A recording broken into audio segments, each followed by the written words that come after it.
So as a result of that, that's why we do a number of the things that we're doing in the class.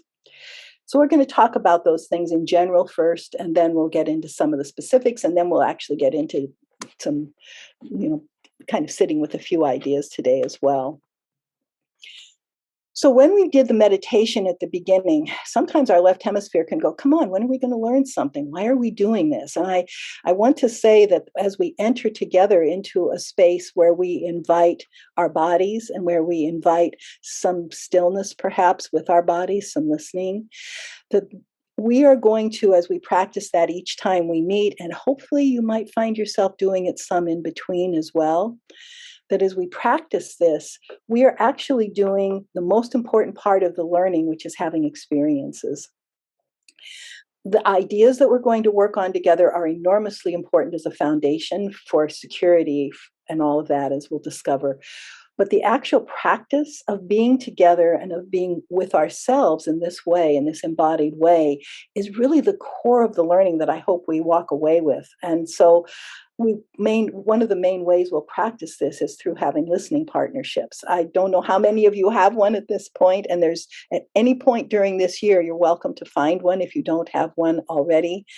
But I think that and our experience has been that having a listening partner is one of the richest parts of this practice, because not only can you go over the material together and solidify the ideas, but most of all, you get the experience of being heard and held by another, which is the heart of this. And so we hope that you will find a way, whether that person is also part of this class or is a close friend or a spouse or a therapist or whoever it might be, that you'll have someone who you can share this experience with, so that it's possible, again, to deepen into the actual sense of what it is to be present to one another.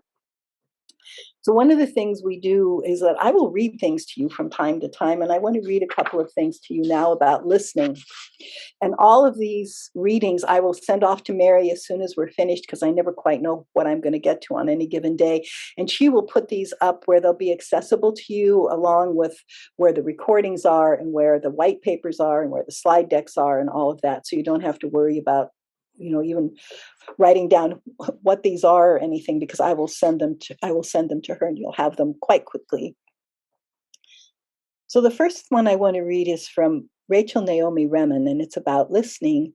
Rachel Naomi Rein was both a doctor and a patient for very severe Crohn's disease all of her life. So she has this kind of unique sense of being both patient and doctor. And she also comes from a very intellectual family in one way, but her grandfather was a Jewish mystic. So she has this kind of humanistic side to herself and this beautiful kind of mystical side. And I love her words. Her two books are Kitchen Table Wisdom and My Grandfather's Blessings, and I highly recommend them. They're really lovely to read and kind of soak in. So here's what she says about listening. Listening is the oldest and perhaps the most powerful tool of healing. It is often through the quality of our listening and not the wisdom of our words that we are able to effect the most profound changes in the people around us. When we listen, we offer with our attention an opportunity for wholeness. Our listening creates sanctuary for the homeless parts within the other person. Our listening creates sanctuary for the homeless parts within the other person. That which has been denied, unloved, devalued by themselves and by others. That which is hidden. In this culture, the soul and the heart too often go homeless. Listening creates a holy silence. When you listen generously to people, they can hear truth in themselves, often for the first time. And in the silence of listening, you can know yourself in everyone. Eventually, you may be able to hear in everyone and beyond everyone the unseen singing softly to itself and to you. So that's one aspect of listening, this deep kind of listening, is that it's such a gift that makes a place of safety for people to go deeper within their own being. So I also want to read a second small piece on the dangers of listening. This one's by Sarah Dessen. This is the problem with dealing with someone who is actually a good listener. They don't jump in on your sentences, saving you from actually finishing them, or talk over you, allowing what you do manage to get out to be lost or altered in transit. Instead, they wait, so you have to keep going. So there is also that can be this discomfort in listening because of that. There can be this sense of a little bit of anxiety, of especially as you're the one being listened to, a little bit of sense of, can I go there? Is it safe? And so having a listening partner over the course of a year begins to build a bigger and bigger kind of basin of safety for these explorations as we get to know ourselves more and more and more deeply. And so, as a last piece about listening, I'm going to share my screen here for a minute so that we can look at the Chinese sign for the verb to listen, which is something that I think is really quite lovely. So this is the pictograph for listening. So it's about ears, you see over there on one side, but it's also about eyes. So we listen also with our eyes. And there's actually, when we're deeply listening, there are changes in our eyes that we'll be exploring that let the person know that you're really present. And it's about you, it's about the other person. It's not about what's going on inside of me, particularly in that moment. It's about me being there with you as much as I can, with undivided attention from the heart, so that our listening is not dominantly in our head, but in our heart. Although, of course, we're hearing words and we're interpreting them and all of that. So it's ears, eyes on you with undivided attention from my heart. All of these things that I'm offering again will go to Mary, and she'll put them up so that you can put them up in the place where you get all your information for this, and so it'll be there. But I think it's so lovely that there is this sense of the wholeness of deep listening. Now, the other thing that I want to say about listening, though, is we're never going to do it perfectly. This is something we work on our whole lives. This isn't something that we arrive at somehow, and now we're a good listener, and now we can always be present. Edtronic, one of the main pieces of research that it's so important for us to hold on to through this whole year is something that Edtronic says, which is that our ability to be really present on our best day even is about 33% of the time, and all the rest is about rupture and repair, meaning I drift away from you and then I come back to you. So the rupture is I drift and then I come back and I'm fully with you again, and maybe we comment on my absence and maybe we don't even consciously notice it, but we're always in this process of coming and going with each other. But the effort to come back and be present is the thing that builds confidence in us that life is good, actually, and that I can be held and I can be heard.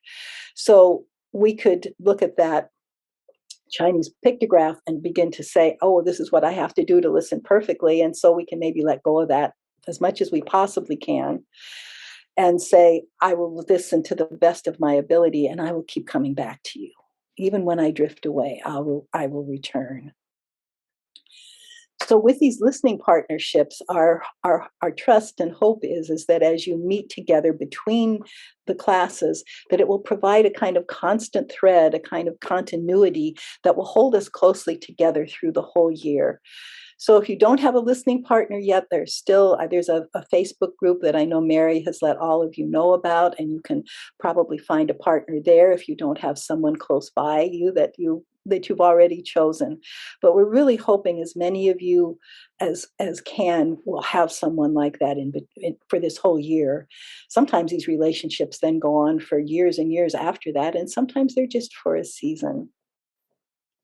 So that's one important piece of our year together. Then the next important piece to talk about is we're going to be feeding our left hemispheres with the nourishment of information about relational neuroscience. And we're going to be deepening into a sense of concrete facts of understanding how it is that our nervous system works, what's happening in the midbrain, what's happening in the subcortical, what's happening in the neocortex, what's happening in the belly, what's happening in our skin. I mean, there's all these neural streams that are really remarkable. So I hope that we get both a sense of some understanding while not ever losing the sense of the mystery and the majesty of what happens inside us and then between us in terms of our neural makeup. But we'll have each week some aspects of learning about that. So in addition to feeding the left hemisphere, though, we're also going to be feeding the right hemisphere through collage, through some non-dominant hand drawing. And part of this is about cultivating trust over the course of the year in processes that go deeper than words and that don't involve words, that involve letting go of cognition as much as possible and allowing our bodies and these images that we are going to be working with to speak to us about deeper places where words really can't go fully, where words limit too much, and where this allows this kind of expansive awareness of our inner world. So right at the end of our time today, we're going to do a collage together. I'm going to do one with you for the first time, and then we'll be continuing with this process throughout, and then sharing that collage with your listening partner so that you have the opportunity to keep deepening in it with the support of another.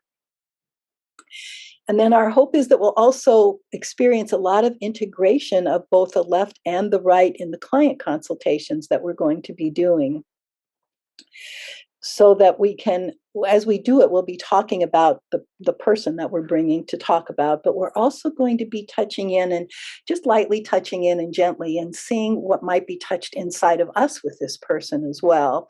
So we invite you, those of you who would like to do this process, we'll talk about how to sign up for it just a little bit later. We do these in the year-long classes at our home. We do these consultations at every meeting also, and people have said that it's really the work of one is the work of all, because you, as those of you who will be listening to the consultation, will have the opportunity to sense how it's touching you. It may call some of your people, your clients, your people to mind, but it may also touch parts of you that really need to be heard and held in all of this. So I've done it online once before and it worked really well. So we're hoping that this will be a really, really, really good integrative experience for all of us. So the supports for all of this then are white papers of two kinds that are put up in the site that Mary has beautifully assembled for everything to be. So there'll be white papers, and they're kind of two kinds. Some of them are writings that I've pulled either from things I've written or others have written that are more for the left hemisphere and have information. But starting in week 2, there'll also be a working white paper that's specifically designed to help your listening partnerships work together with some of the ideas around what we've talked about in class. So it has things for pauses for reflection together and some other practices that you can do together so that you have the opportunity to really again deepen into the work that we're doing. And the slide decks are also there. The things I've read will go up there, and the link to the webinar will also be there. So everything will be in one place, and you'll be able to access it and go there as often as you want. And all of this then is in service of fostering the capacity to offer deep, deep sense of safe presence for people of all kinds. People say about the year-long class that the most important thing has been this change in our perceptual lens, that over time we find that we're able to have fewer judgments about people, that we're able to welcome more and more of the person without feeling like we have to assess, like we have to diagnose, like we have to do those kinds of things, but we can welcome people as they are in all their changeability from moment to moment with a greater sense of calm and welcome inside of us. So we hope for a growing sense of connection and interdependence and respect and compassion and resilience and meaning all along the way. I started this process myself in 2003 when I first heard Dan Siegel speak, and I can say that I see through different eyes now than I did then, and I feel a different warmth toward people than I did then. And not that I was cold or heartless or anything before that, but there's a way that both this information and the practices we do begins to shift us to this greater sense of welcome, first for ourselves in our inner world, and then for others. We're also going to, you'll notice that our concerns will range from our inner world to our relationships, and then range all the way out to the broader concerns about cultural and societal change, because all of these things do happen in parallel, and what's going on in the world has so much to do with what's going on in us.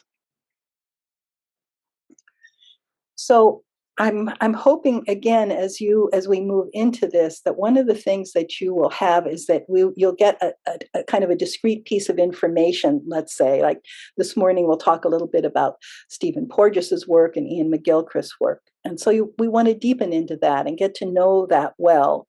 We'll just barely begin today, but eventually we'll get to know that pretty well. And then as we do that, and we repeat those parts, what we find is that they begin to move into a whole body of knowledge that inhabits us and is felt in the body. So in a big way, that's what we're after over all of this. So as we start, I want to share just a little bit about my experience of coming to this work, to be hopefully reassuring and well, just maybe reassuring for you. So my first experience with Dan with Dan Siegel, was hearing him speak at what was then the attachment conference at UCLA. And at the time, I was the clinical supervisor at a group in Southern California. And so I got so excited listening to Dan speak. It was only an hour and a half, and all the hair was standing up on the back of my neck, which is my sign that I should probably really pay close attention to what's happening here. And our group was involved in dealing almost exclusively with severe trauma. That was what our agency was about. And so I felt like some kind of more solid foundation was being put underneath me about the kind of work we did and why we did it that way. And I felt just so good. So I went back to my group. And at the next supervision, I said, I am so excited. I heard Dan Siegel speak, and what he was talking about felt so supportive of the work we do and like we could really deepen into it. And somebody said, well, what did he say? And I literally said, I have no idea. I didn't remember a single discrete idea from listening to him speak for an hour and a half. But what I did have was this sense of excitement, in the sense that I would keep going back to it and going back to it and going back to it. So I share this with you so that you don't feel like you have to master this information on the first go around. Sometimes our left hemisphere will say, I've got to catch every fact and I've got to hold on to it. And what I would say is that if we can hold it loosely and all of that, you can always go back and listen to these webinars again, clear till a year from March. So the information will still be there. But even with that, I'm still learning all the time about how these pieces work together with each other. It's a never-ending kind of process and unfolding. So as I'm speaking, if you find yourself wandering off internally, trust that. Maybe your mind is too full, and this is as much as it can hold right now. Maybe something is trying to integrate inside. You may find yourself thinking about something and then thinking about something else that are trying to find each other and enrich each other.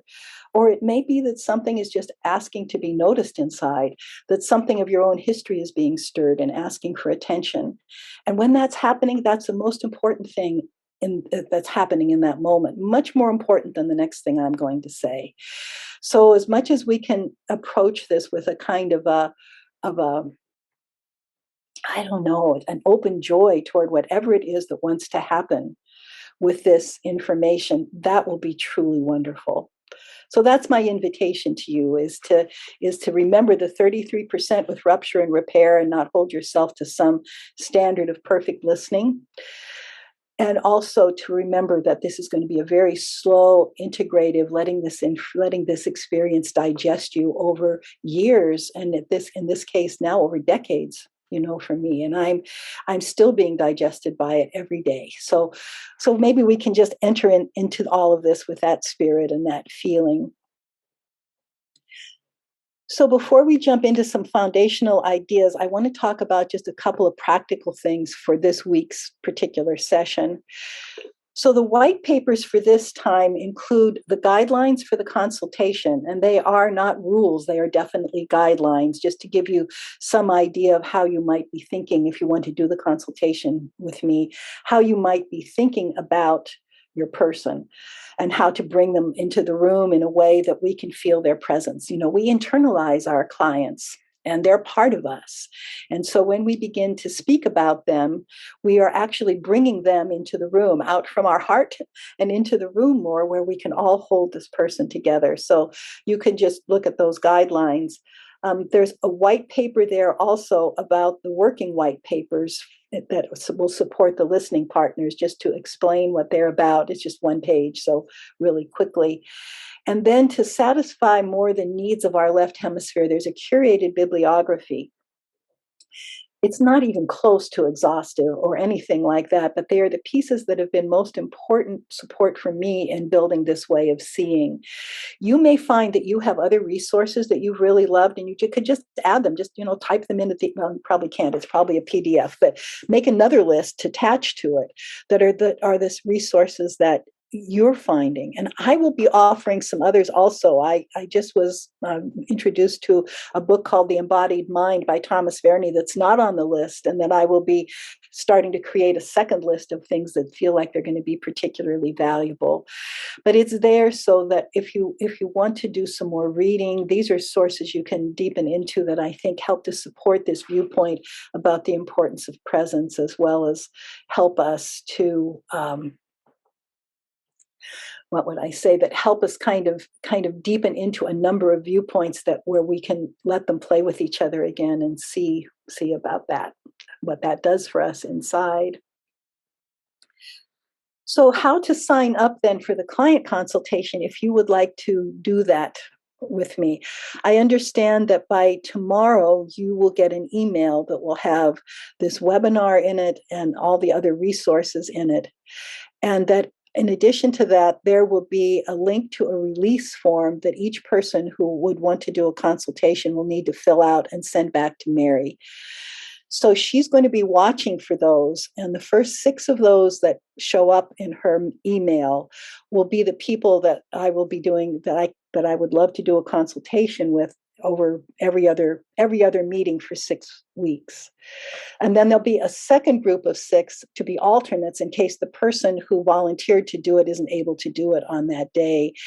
So if you send that in and then you don't hear back from Mary, we're just very grateful that you offered and that you sent it in, but she's not going to have time to be able to respond to everybody who does that. So the only ones who will get a communication back from Mary will be the ones who are either the first person or the alternate. So I'm really looking forward to doing this with you. It's a very gentle process. And again, if you bring somebody for this process that you're struggling with a bit, it will probably be the richest experience for you. It can feel scary because somehow out in the left hemisphere world, we're supposed to be at ease with everybody and we're not supposed to have any inner responses to anybody. And after doing this for 30 years, I can tell you that that is so harmful because for all our days, we're going to have responses to people. Some of them are going to be warm and loving. Some of them are going to be anxious and troubling. Some of them are going to be bored. Sometimes can remember having a feeling in my body of wanting to say, when I was working with this couple, of wanting to say to the husband, run, get away from this woman. So we can have all of these different kinds of responses that come up in us. And the most important thing is that we have the people around us who can listen to us without judgment and let us sort through what's happening. So again, I'll leave it in your hands if you would like to do this. I love doing it. And I think that we can just kind of find our way to a deeper sense of connection often with the person as a result of doing this.